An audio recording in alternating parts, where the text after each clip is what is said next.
Bismillahirrahmanirrahim. Alhamdulillahi Rabbil Alameen. As-salatu was-salam ala Rasulillah wa ala alihi wa sahbihi ajma'in. Rabbi shrah li sadri wa yassir li amri wahlul 'uqdatam min lisani yafqahu qawli.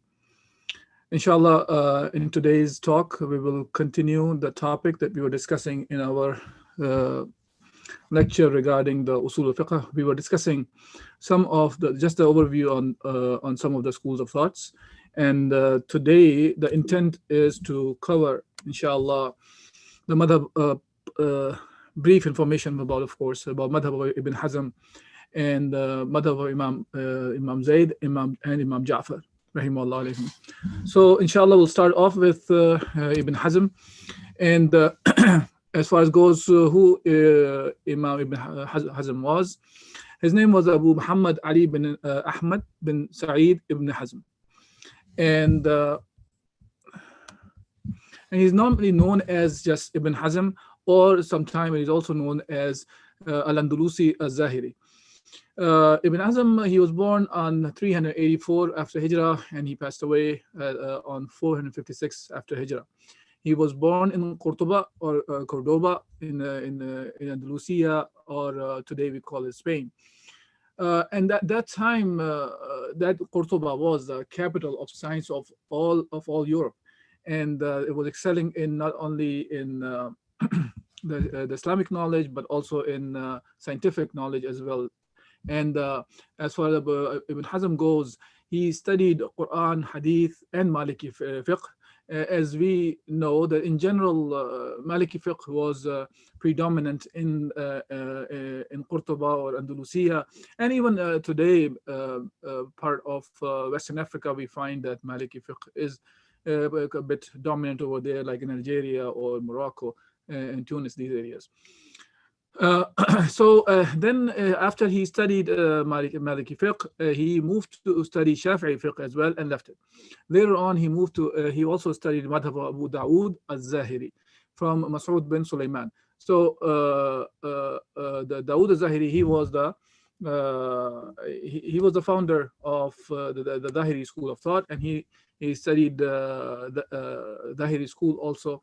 And then Ibn Hazm, when it comes to his school of thought in general, one of the key dominant factor we see is he rejected the qiyas and took only the literal meanings of that text. To be very clear, what it means by rejecting the qiyas means is that he still was following Quran and Sunnah. So he was taking everything back to the Quran and Sunnah and literally taking from the Quran and Sunnah rather than doing the qiyas on the text. So still his source was the Quran and Sunnah to extract the rulings.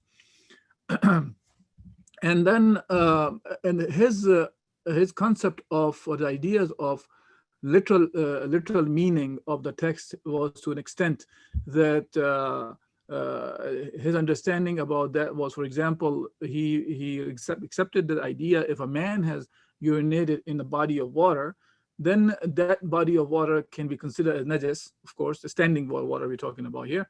But however, on the other hand, because the hadith that discussed the issue from a man is urinating, so he did not take that to apply it on something else. So his understanding was if the urine were from a pig, then the water would not be considered as najis. Similarly, the ayah in the Quran where Allah Azza wa Jal tells us about to be وَقَدَ رَبُّكَ أَلَّا تَعْبُدُوا إِلَّا إِيَّاهُ وَبِالْوَالِدَيْنِ إِحْسَانًا, that Allah subhanahu wa ta'ala said that for your Lord has decreed that you worship none but him and honor your parents. And then it continues on, إِمَّا يَبْلُغَنَّ عِنْدَكَ الْكِبْرَ كِبْرَ أَحَدُهُمَا أَوْ كِلَاهُمَا فَلَا تَقُلْ لَهُمَا أُفٍّ. So here Allah subhanahu wa ta'ala is saying that if one of the two parents or both of them, they reach old age, and you do not say even uff, meaning you don't yell at them with uff, and rather you address them respectfully. Now, so here the ayah is talking about not to say the uff to the parents. So he took that literalist understanding to the point that from this ayah, it cannot be taken that you cannot hit your parents. he uses the other ayat from the Quran to prove the point that you cannot hit the parents, but from the off thing that he doesn't the kalima, he said that you cannot extract that. Well, it's an agreement in general that means that off or anything worse than that by default you cannot do to your parents. So, but that's the extent of his understanding of taking the ahkam in a literal manner. And then and we see that, and he also, not only that, he also rejected the taqleed, and called the people to discuss issues based on dalil only. So he's not accepting the idea of taqleed. Taqleed means imitation, and imitation means that you are taking the hukm without even, to an extent sometimes, that without even understanding the dalil behind it. You're just trusting the person that whatever he's giving is from the hukm of Allah subhanahu wa ta'ala, and that's sufficient for a person to do that imitation or taqleed. And that kind of like got him in trouble also in many occasions. And when it comes to his work, one of the important books of his is Al-Muhalla. Now, moving on to other madhab schools of thoughts, we'll talk about the madhab of Imam Zayd and Imam Ja'far. So those two are actually Shia school of thought is considered as. Now, before I go into that, I think it's good for us to have some clarification, because unfortunately there's a lot of misconceptions among the ummah these days, and people jump just to call each other. In some cases, at least, I have seen. Maybe my experiences are not as vast as others, but we find that people do jump to the extent of calling each other kafir, or they're looking for excuses, or expect you to call other kafirs and stuff like that. Well, so I'm not going to go into this kind of details or discussions, hopefully, in this talk, but let's talk about some of the things that we should know. First of all, when we talk about the Shia, this group among the Ummah, that came out as a political movement rather than to think of it as something to do with the aqidah or something to do with the fiqh itself or anything. Rather, it was a political movement, and it started off with the pretext of getting the Khilafah back to Ali radiallahu anhu and his descendants. So that was the main idea behind that. And when we look at the groups in the Shia, there are many groups among the Shia. And there are groups, extreme groups among the Shia, who consider Ali, claimed that Ali was a god. And Ali himself fought against those people and took care of them. And others claim that the messengership was meant to be for Ali, and by mistake it went to Muhammad sallallahu alaihi wasallam. And some of them even get to the point and say the Quran have been tempered and stuff like that. So as far as these kind of people goes, even the Shia themselves, they consider the people who call Ali as God, or the messengership should have gone to Ali, was not for Muhammad sallallahu alaihi wasallam. They consider them as kuffar. Actually, they do not even consider them as Muslims. Now, in addition, there were other likes, Zaydis and Ja'faris, who did not go to these kind of extremes. And this is why we have to be careful about when we are studying and talking about that. Are there things that I mentioned under their names which do not belong to the schools of thought? Yes. And this is why it's important to know what, at least go back to the sources of Imam Ja'far, Imam Zayd, rather than just listening to some individuals out of ignorance. They say certain things about even Shiaism also. Okay.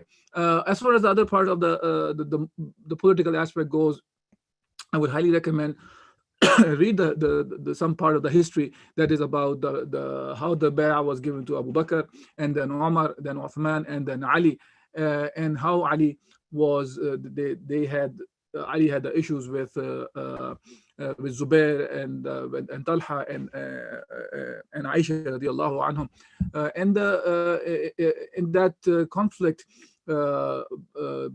I would say, if you want to say by mistake, Zubair and even Talha, they were killed as well, even though they fixed the issues among themselves.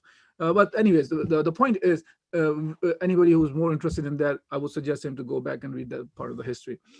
So we'll concentrate on more about that aspect of it, about these madahib right now, inshallah.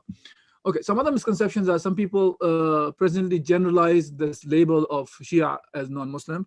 This is incorrect way of looking at it. Okay, because not all the Shias believe that Ali was God incarnation, or the messengership was for Ali. These were extreme cases, as we have already talked about that. Even Shia themselves, they consider the people who talk like that, they are not Muslims. And especially the Zaydis and the Ja'faris, they cannot be labeled as non-Muslim. We're talking about just a school of thoughts that Imam Zayd and Imam Ja'far they came with, and they do not subscribe to such kufr beliefs, first of all. Okay, now if certain individuals are carrying certain things, and which are the one they can throw them into the kufr out of Islam, of course they will be considered non-Muslim. Whether they're Shia or Sunni, it doesn't really matter. Then whether you are born in a Sunni family or Shia family, but if you are started taking the concept or following the concept which are out of Islam, then you will be out of Islam, depending on the kind of idea we're talking about, of course. Now, moving to the madhab of Imam Zayd. Now, Imam Zayd, I just want to give the picture of it first and then go into Imam Zayd and Imam Ja'far, inshallah, so get a better picture of it. Imam Zayd, he was born in the 80th year after Hijrah, and he passed away on 122nd after Hijrah, and was born in Medina. His father was Ali, son of Al-Hussein bin Ali bin Abi Talib. So, which means that Zayd's grandfather was Hussein bin Ali, radiallahu anhuma. And so he was one of the very few descendants of Hussein radiallahu an who were spared at Karbala, who were not martyred at Karbala. Imam Zayd was highly respected and highly educated, and rejected the extremism of who claimed themselves to be the Shia. So, which means Imam Zayd was raised in the family where these extremist ideas did not exist anyways. And it was in this environment Imam Zayd was born. His father died when he was 14 years old. So his elder brother, Muhammad al-Baqir, took care of him. Muhammad al-Baqir is another, actually, a big scholar, and he's referred as one of the Shia scholars. And when we were talking about Imam Abu Hanifa, we talked about that Imam Abu Hanifa was also in touch with Muhammad al-Baqir also, and Imam Ja'far. So Muhammad al-Baqir was one of the scholars that Abu Hanifa was even getting benefit out of. So he, in the beginning, he learned from, he was raised by his brother Muhammad al-Baqir, and he took care of him, obviously both materialistically and spiritually, and teaching him about Islam as well. So his early education was taken care by his brother Muhammad al-Baqir. So, and he was a great scholar. He studied with another great scholar, Abdullah bin Hassan bin Ali. Both al-Baqir and Abdullah bin Hassan were teachers of many great scholars, including imams like Abu Hanifa and Imam Malik. So the reason I bring up these kind of examples is so we understand that the differences that we talk about, unfortunately, nowadays, were not the way it was seen by the very same scholars, probably people who are following Hanafi school of thought. They would not realize that the person who is considered as on the top of that school of thought, Imam Abu Hanifa, he is himself was considered as, or at least have learned some knowledge, gained some knowledge from Imam al-Baqir and Abdullah bin Hassan. Okay, and Zayd also studied under the Tabi'een who were residing in Medina. Later on, Zayd moved to Basra, where he met Wasil bin Ata. So Wasil bin Ata was the founder of Mu'tazila school of thought. And during that time, he was keep moving between Iraq and Hijaz to seek the knowledge in general. Now, so that's what about the education part. Now, about the political situation, Imam Zayd actually had differences with the Khalifa at that time, as most of the Aimma that we talked about, we saw that they had some issues, because they were always after, if there is some wrong being done, even to the extent of the Amir al-Mu'mineen at that time, or the Khalifa of that time, they stood up, they raised their voices, they wanted to make sure that that there is no injustice, and the word of Allah subhanahu wa ta'ala prevails. So even when they were ruling by Islam, the scholars of Islam used to be very vigilant on making sure that Islam itself is implemented correctly. Unfortunately, nowadays we're living in a time where Islam is not implemented, and many of the scholars are sleeping, or they are probably taking the sides of many of those rulers who are implementing kufr on them. So unfortunately, we are living in the times that it is not a norm for us, and inshallah, it will become the norm again when the scholars will wake up and they will also call for the cause of Islam the way it's supposed to be called, inshallah. And that is not doesn't mean that scholars are not doing that. There are scholars who do that as well, but there is a big chunk of it. Unfortunately, they do not realize their importance and their job, their responsibility. So, anyways, moving on about Imam Zayd, he went to Kufa where Shia of Iraq. So he was actually taking a stance against Khalifa Abdul Malik, and he actually gathered. He went to Iraq, Kufa, and in a masjid, actually, he got the bay'ah from 15,000 people that they will stood firmly with him. But when the time came, there were only 400 left along with him, and he had to face the army of Khalifa with 400 people, and it was unfortunately his ending. In the sense, the way things happened, the way he was abandoned was not much different than his own grandfather Hussein radiallahu an. And Imam Zayd really felt that the army confrontation was the best way at that time with the Khalifa, and he took the actions according to his understanding. And unfortunately, that did not work out with Imam Zayd, and he passed away at a very young age. He was killed by the Khalifa at that time, the army of the Khalifa. Now, when all this, the stand of Imam Zayd and his few supporters against the army of the Khalifa, as I mentioned, was ended in his death. And he was heard saying that, I am worried that I will be let down just like my grandfather Hussein was let down. And this is exactly what happened with Imam Zayd as well. Okay, now about his stance regarding the Khilafah of Ali. Although he viewed himself also, Imam Zayd, that Ali was deserving of the Khilafah, but he did not reject the Khilafah of Abu Bakr and Umar and Uthman. He accepted their Khilafah as well. He believed that Khilafah did not have to be predetermined by the text, but it was enough to be from Banu Hashim. And also, his understanding was not along with this, the Khalifa was infallible. As some of the Shias, they have this understanding that the Khalifa or the Imam is supposed to be infallible, and Imam Zayd was not one of those who did not have this kind of understanding. Okay, now when it comes to his fiqh, he did not document his madhab, rather it was done afterwards. His fiqh was documented in Al-Majmu', which was documented by his student Abu Khalid Amr bin Khalid al-Wasifi. And the Grand Majmu' Al-Majmu' Al-Akbar is made up of two sections, Majmu' Al-Hadith and Majmu' Al-Fiqh. So there are two sections, one about Hadith and one is about the fiqh of Imam Zayd.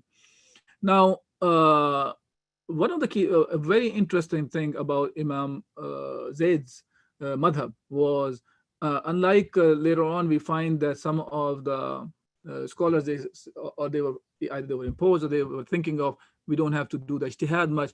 They never closed the door of ijtihad at all. And this madhab is, and if we look at the madhab of Imam Zayd, it's very close to Abu Hanifa, especially when it comes to the muamalat or the transactions. Meaning the dealing that we do, whether it's buying, selling, that kind of stuff, we're dealing with the people, that's very close to Abu Hanifa. And as we talked about already, Imam Baqir was close to Abu Hanifa, hence obviously there's discussion in between them, and there's knowledge transfer was happening, so we don't find much difference there. And nowadays, his madhab is said to be closest to the four A'imma of the Ahl Sunnah, which is the Abu Hanifa, Malik, Shafi'i, and Hanbali. He's one of the very closest ones when it comes to the fiqh of Imam Zayd.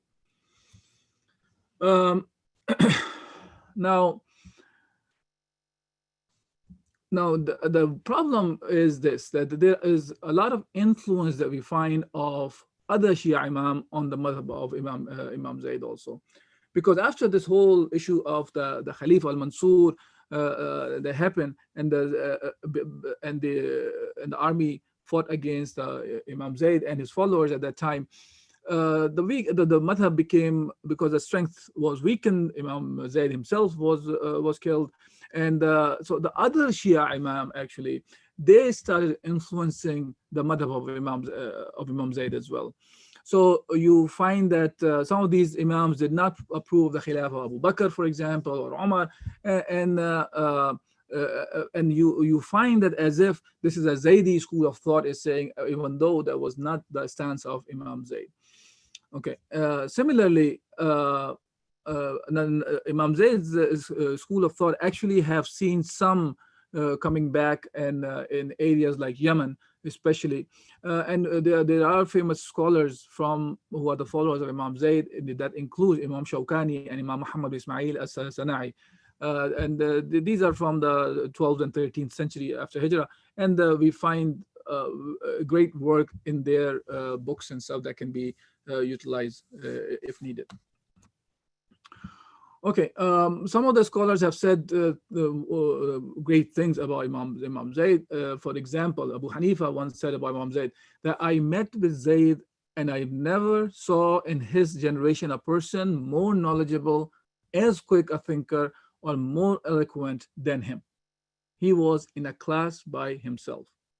So that was the words of Abu Hanifa being reported regarding Imam Zayd. Similarly, Imam Abu Zahra said in his book of the history, and he said that there are two Zaydi madhabs, the one before his death and the one emerged after his death, because he's pointing out towards how the things were amalgamated into his school of thought, which were not necessarily from the thoughts of Imam Zayd.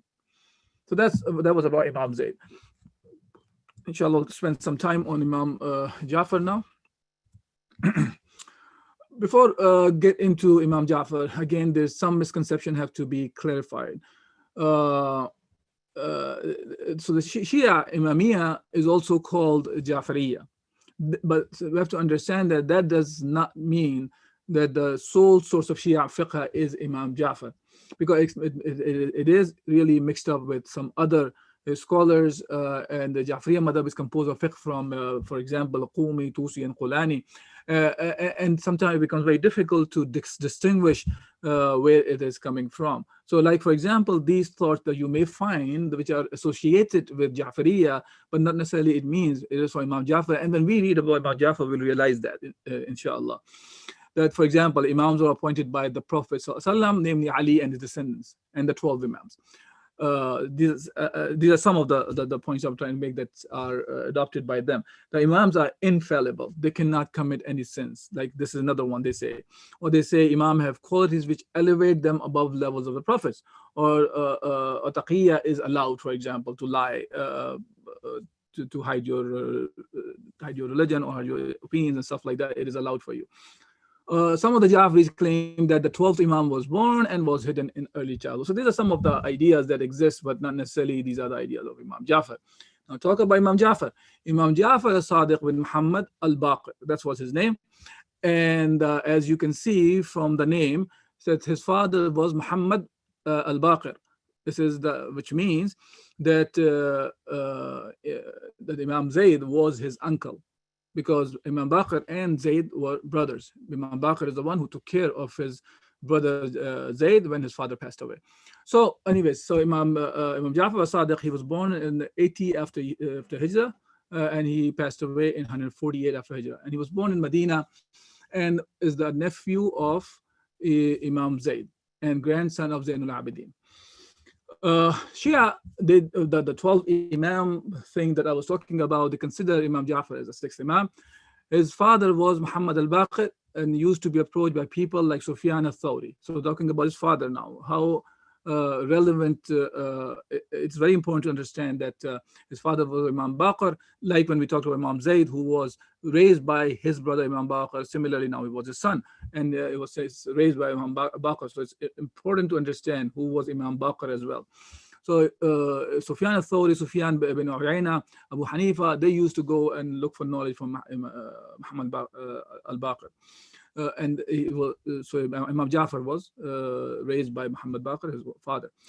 Now, not only that, interesting fact about Imam Ja'far, and even in general, looking at Imam Zayd, Imam Baqir, how they were related to each other. The people, unfortunately, some of them they are referring to Imam Abu Bakr as some of them saying bad things about Abu Bakr, or other than the Shia, like Imam, the Shias are saying things about Omar, for example. Obviously, this is not all the Shias are saying that, so we should not take it that way. I'm talking about the ones which have done something like this, the damage, or maybe we can see something vice versa from other ends. Wallahu alam.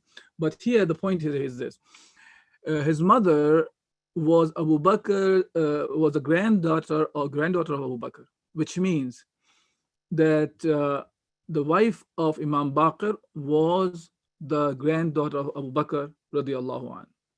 Okay, so from mother's side, he is linked to Abu Bakr radiallahu anh. From his father's side, because his grandfather was Hussein bin Ali bin Abi Talib. So from his father's side, he's connected to Ali. So they were intermarrying each other.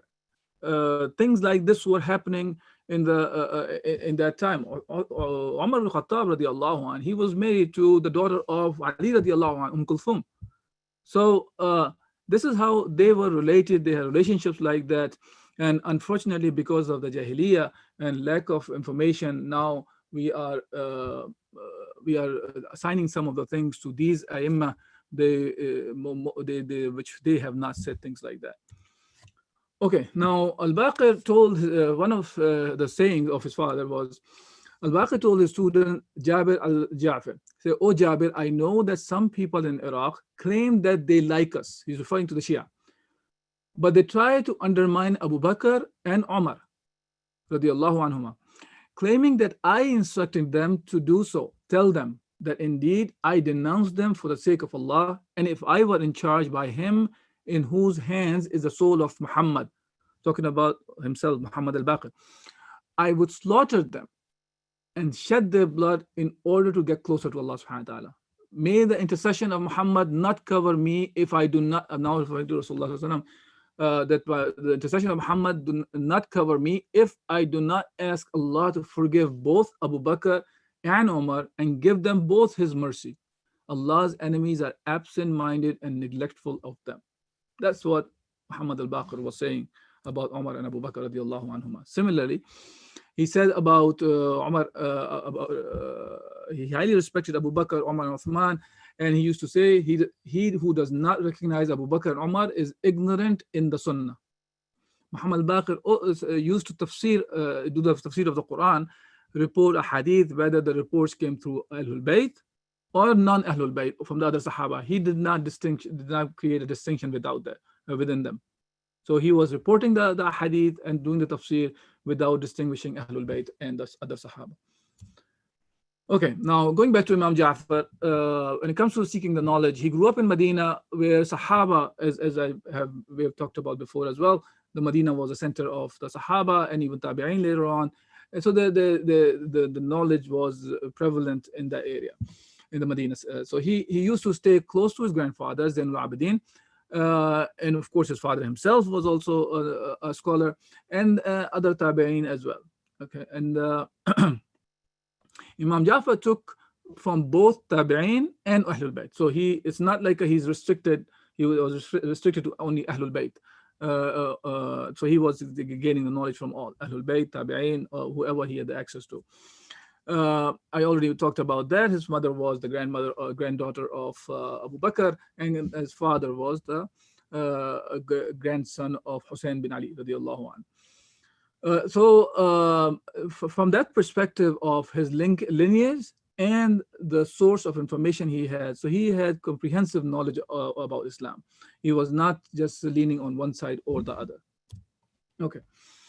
After his father passed away, he continued his knowledge and seeking his knowledge, and he used to study in depth. Used to go in very details of all the other opinions as well, not just taking one opinion and knowing one opinion, but rather he knew about other opinions a lot. And Abu Hanifa actually said, about referring to Imam Ja'far, the most knowledgeable person is the one who is the most knowledgeable of their differences. Okay, so he was referring to Imam Ja'far as one of the most knowledgeable people around him as well. And many scholars like Malik and Abu Hanifa, they used to sit and take reports from Imam Ja'far, has been so not only seeking knowledge but also giving knowledge to the ones who became the Aimma as well. Now, similar to Zayd, Imam Zayd rahimahullah, Imam Ja'far, of course, he was in a similar time in the era, and he saw what happened to Imam Zayd. So when the Umayyad Khalifa he was up against Imam Zayd, and Imam Zayd was killed. So now, so he realized how the things are going on and how the Shia actually abandoned Imam Zayd as well. So and then when Khilafah Abbasiyya came, then they thought, okay, well, since they are from Bani Hashim, things will get better, situation will get better, at least with Ahlul Bayt. But later on, he saw in his era that Ahlul Bayt rebelled against the Abbasiyya as well, and there was a massacre happened in that time as well. So in his era, some extremist opinions of Shia appeared, including people started slandering Abu Bakr, Umar radiallahu an, and even they refer to some of the Sahaba as a kuffar. And the era of Khattabiyya sect also came up. Khattabiyya is one of the Persian, his name was Abu Khattab, and he is the one who claimed to be a prophet. And Imam Ja'far played a role to clean up the mess that Khattabiyya started as well. But there are things that are associated to Imam Ja'far afterwards, which were not from him and may have been from the Khattabiyya as well, or the mess that they created, and they create these kind of lies as well. When it comes to the fiqh of Imam Ja'far also made great contribution to the fiqh and the hadith. Number one thing, fiqh of Imam Ja'far is considered to be one of the fiqh from the Sunnah. However, there are some people who claim themselves to Ja'faris try to present a different picture of Imam Ja'far. So I want to make sure that understand that there's a difference between the things that people have associated with Imam Ja'far than to what Imam Ja'far really have said. And for that, you have to really go back to his sources, at least the students of him, what they have reported. Now, out of all this, why I picked up this issue of, for example, to at least bring up and talk about the Imam Ja'far, Imam Zayd also, and even Ibn Hazm today, and in the past we talk about the other Aimma of Islam. The point is to understand, number one, and this is the important point out of this all discussing all these Aimmas and the schools of thoughts and all that, that Muslim Ummah have seen difficult times in the past, in the history. There were ups and downs, we can see that. And but instead of blaming each other and creating division, these ups and downs were there, fine, and there are differences of opinions that existed even that time, even the time of Sahaba, even the differences existed. But and because some of those differences are natural and they're bound to happen, and we have to know how to live with those differences. So instead of just keep pointing out the differences and keeping the ummah disunited or creating more mess within the ummah that we are already going through, we have to know about what should we be doing. First of all, we have to understand that we are, the things that we agree upon. Number one thing, we believe in Allah subhanahu wa ta'ala. We believe in Muhammad sallallahu alaihi wasallam as a messenger of Allah. We believe in the revelation stopped after Rasulullah sallallahu alaihi wasallam. The basic tenets of the iman, which is we believe in the angels and the day of judgment, and the khair shari is from Allah subhanahu wa ta'ala, and there is and all the basic tenets of iman. That's the most important thing, and we all have the agreement on that. So we, instead of pointing out the differences, first we have to know that what unites us. This is one of the things. Second thing is, the really thing that unites the ummah together is the rule of Islam. And because we don't have the rule of Islam, we have been divided into 54, 55 plus states, and the enemies of Islam are still planning to divide further these countries into smaller statelets, whether it's the issue of Iraq to be divided into multiple states, or the issue of Syria, or the issue of Libya, or the issue of Pakistan or Yemen, or whatsoever you want to look at it. You find that there are many venues have been opened to divide the ummah further. the thing that really unite the ummah back together is the implementation of Islam under one leadership, which is called Imam or the Khalifa or Amir al-Mu'mineen. And this is the way Allah subhanahu wa ta'ala has showed us through Rasulullah sallallahu alaihi wasallam that we can unite the ummah back under under one leadership, under one Imam. So this is something that we should look into and pay attention to and spend our time, because on the day of judgment we will be accountable in front of Allah subhanahu wa ta'ala that what we did when we saw all those things in front of